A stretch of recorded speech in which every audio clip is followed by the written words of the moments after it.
छोटा मुल्क या गरीब आदमी कोई बात करे तो सारे उस पर टूट पड़ते हैं। आज मैं एक चीज आपको बताना चाह रहा हूं कि ये कोई नई चीज नहीं है जो हो रही है आज दुनिया में, ये फैलने वाली है और कयामत के करीब हम आ चुके हैं। हो सकता है दुनिया पूरी जंगों के लपेट में हो, जो रसूल पाक सल्लल्लाहु अलैहि वसल्लम ने इरशाद फरमाया, कत्ल इतना बढ़ जाएगा कि 100 लोग हों तो 99 मर जाएंगे, एक बच जाएगा। कत्ल इतना बढ़ जाएगा, ये जंग की आग हो सकता है आसपास सब फैल जाए, जिसकी वजह से इस वबा में, इस बला में सब मुलविस होने लग जाएंगे। और एक बात ये भी याद रखो, चाहे जैसी भी हुकूमत हो, तारीख पूरी उठा करके देखना, जुल्म के बाद जो गुरूर और तकब्बुर में आकर फिरौन बनने की कोशिश करता है, उसका अंजाम अल्लाह ताला बहुत भयानक फरमाता है, बहुत भयानक अंजाम होता है। अब के जालिम भी अपने अंजाम के बहुत करीब आ चुके हैं। इन्होंने जुल्म इतना किया है, वो बच्चों की आहें, वो औरतों की चीखें क्या बारगाह रब्बुल इज्जत में ना पहुंची होंगी? रब तबारक व तआला खुद फरमाता है, सयअलमुल लज़ीना ज़लमू अय्य मुनक़लिबिन यनक़लिबून, अनक़रीब जालिम ये देख लेंगे कि किस पलटी में अल्लाह ताला उन्हें गिराने वाला है। जो जाल वो अपने दुश्मनों के लिए बुनते हैं, अल्लाह ताला उसी जाल में उनको फंसाता है।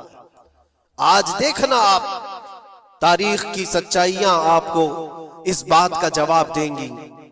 जालिम ये समझता है कि मैं खुदा के बराबर हो चुका, मुझे कोई भी हिलाक नहीं कर सकता। अल्लाह ताला फरमाता है, इन्नमा तकूनु युद्रिकुमुल मौत वलौ कुंतुम फी बुरूजिन मुशय्यदा, तुम मजबूत किले में क्यों ना बैठे हो, मौत तुम्हारे पास आकर पकड़ लेगी। और रब तबारक व तआला के लिए कोई चीज नामुमकिन है। लोग आज हवा बनाते हैं कि एयर डिफेंस सिस्टम इतना बड़ा है, कोई कुछ नहीं कर सकता। एक छोटे से पिद्दे से एक नाजायज कंट्री को महफूज दिखाने के लिए दुनिया पता नहीं क्या क्या बातें वायरल करती है। इजराइल के पास आयरन डोम है, एयर डिफेंस सिस्टम इतने बड़े हैं, कोई नहीं आ सकता। वो खुदा है? कोई खुदा है? लेकिन दुनिया आज देख रही है, बहुत सारी चीजों को देख रही है। मुझे यहां पर किसी के सिलसिले में नहीं कहना, लेकिन एक बात कहना है कि नशा में चूर, घमंड में चूर जो बंदा होता है, अल्लाह ताला कभी उसको मच्छर से भी हिलाक करता है। बहुत बड़ी ताकत का इससे मुकाबला होना जरूरी नहीं, तुम्हारे पास होगा बहुत बड़ा सिस्टम, लेकिन रब तबारक व तआला जब इंतकाम ले ले तो फिर तुम्हारे लिए बहुत बड़ी ताकतों की जरूरत नहीं। आपको मैं तारीख बताऊं, इराक में नमरूद एक जमाने में इस तरह की हरकत किया था कि उसने बहुत बड़ी इमारत बनाई थी, और उसके मुताबिक बात ये थी कि वो 1000 लोगों से तन्हा लड़ सकता था, इतनी उसकी ताकत थी। शेर से खुद मुकाबला करता था, कभी डरता नहीं था। नमरूद की ताकत मशहूर थी उस जमाने में, और सारे लोग उसकी ताकत का लोहा मानते थे, हत्ता कि वो कभी अपनी जिंदगी में बीमार नहीं हुआ था। आदमी जब बीमार नहीं होता तो उसका गुरूर बढ़ जाता है, सोचता है मुझे कुछ हो नहीं सकता। नमरूद ने उसके बाद ये देखा, सारी दुनिया मेरे कब्जे में है, ताकत और दौलत के जखीरे सब उसके पास थे, लेकिन एक चीज नहीं थी, मौत। मौत पर कंट्रोल। इसको कैसे किया जाए कंट्रोल? यानी मरने से बच तो नहीं पाएगा, ये कंट्रोलिंग पावर भी हमारे पास होना चाहिए। उसने एक बहुत बड़ी इमारत बनाई, कहा कि खुदा आसमानों में होता है, हम इतनी बड़ी इमारत बनाएंगे कि उन इमारतों पर चढ़कर खुदा को ललकारेंगे, आजा मैं मुकाबला करता हूं, और मुकाबला करके मैं खुदा को गिरा दूंगा किसी भी तरह से। अगर मुझसे ना हो सके तो पूरी फौज को तैयार करूंगा, खुदा से लड़ाई लड़ करके एक बार वो मौत और हयात का पावर अपने हाथ में ले लेंगे, फिर हमको जब तक चाहे जीना है।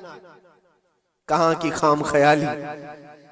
लेकिन उसने बनाया, पूरी दुनिया भर से लोगों को जमा किया, सबकी जुबान एक बनाया, सबकी करेंसी एक बनाया, सारी उस पूरी दुनिया के लोग उसकी फौज में, सबको ये बावर कराना शुरू किया कि हमारी लड़ाई है दुनिया से नहीं, हमारी लड़ाई क्रिएटर से, खालिक से।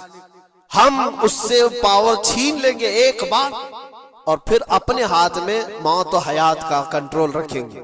जिसको जितनी लंबी उम्र चाहिए मैं दूंगा, जिसको जब तक जीना है मैं दूंगा, अजल से लेकर अबद तक। ये सारे ख्यालात उसके थे और उसने जमा किया, इमारत भी बनाया, फौज भी तैयार किया। क्या रब तबारक व तआला ये नहीं देख रहा था? उसकी तैयारी, उसका जमा करना, उसकी इमारत बनाना, बहुत दिनों तक ये सब काम चलता रहा। रब तबारक व तआला किसी से गाफिल नहीं, दिलों में गुजरने वाले हालात से भी बेखबर नहीं, लेकिन बंदे को रब तबारक व तआला ढील देता है। कुरान में रब ताला फरमाता है, वला यहसबन्नल्लज़ीना कफरू अन्नमा नुमली लहुम खैरुल लिअन्फुसिहिम इन्नमा नुमली लहुम लियज़दादू इस्मा। काफिर जो उनको ढील मिली है ये न समझें कि हमने जो उनको छोड़ रखा है उनके लिए बेहतर है, बल्कि इसलिए हम छोड़ रखे हैं कि वो और ज्यादा करें, और ज्यादा करें। लियज़दादू इस्मा वलहुम अज़ाबुम मुहीन, फिर हम जिल्लत वाला अजाब उन्हें देने वाले हैं। ये मत समझ लो कि रब तबारक व तआला इन सब चीजों से बेखबर है। नमरूद इतना सब करता रहा, अल्लाह ने उसको छोड़ रखा। बना ले लंबी इमारत, बना फौज भी बना ले, सारी चीजें बना लिया। मुकाबले के लिए उसने दिन भी तय कर लिया। उसके बाद उसको खुदा से लड़ाई लड़नी थी। कहां खुदा तक पहुंचने की बात, लेकिन बंदा जब गुरूर और तकब्बुर में आता है तो वहां तक भी सोचता है। उसे मौत पर कंट्रोल हासिल करना था, बस ये एक चीज थी। फिर जब वो दिन आया, किताबों में मिलता है अल्लाह तबारक व तआला ने फरिश्ते, उसकी जो तादाद है उसका किसी को इल्म नहीं। बारिश के जितने कतरात गिरते हैं ना, एक एक फरिश्ता बूंद लाकर रखता है। अब आप अंदाजा कर सकते हैं फरिश्तों की तादाद कितनी हो सकती। उसमें जो बड़े फरिश्ते हैं वो जिब्राइल, मीकाईल, इसराफील और इज़राइल अलैहिमुस्सलाम, जो सरदार मलाइका हैं, फरिश्ते हैं। उनके अपने अपने काम हैं, बहुत पावरफुल फरिश्ते हैं। इनकी बात नहीं कर रहा, किसी एक आम फरिश्ते को रब तबारक व तआला ने बुलाया और फरमाया, जाओ जमीन पर हमारे एक बंदे ने हमसे लड़ाई का इरादा कर लिया है। उसकी ताकत और कुव्वत और उसकी जमा शुदा सारी चीजों को देख करके आओ। वो फरिश्ता जमीन पर आया, जिस जगह पर उसने ये सब जमा किया था। फरिश्ता उतरकर सिर्फ अपने पैर हिलाया था, पूरी इमारत भस्म हो गई। कुछ नहीं किया था, उसकी बनाई हुई इमारत भस्म हो गई। जितनी फौज जमा किया था सब कीड़े मकोड़ों की तरह मर गए और सबकी जुबानें मुख्तलिफ हो गई, कोई एक दूसरे को पहचान नहीं पा रहा।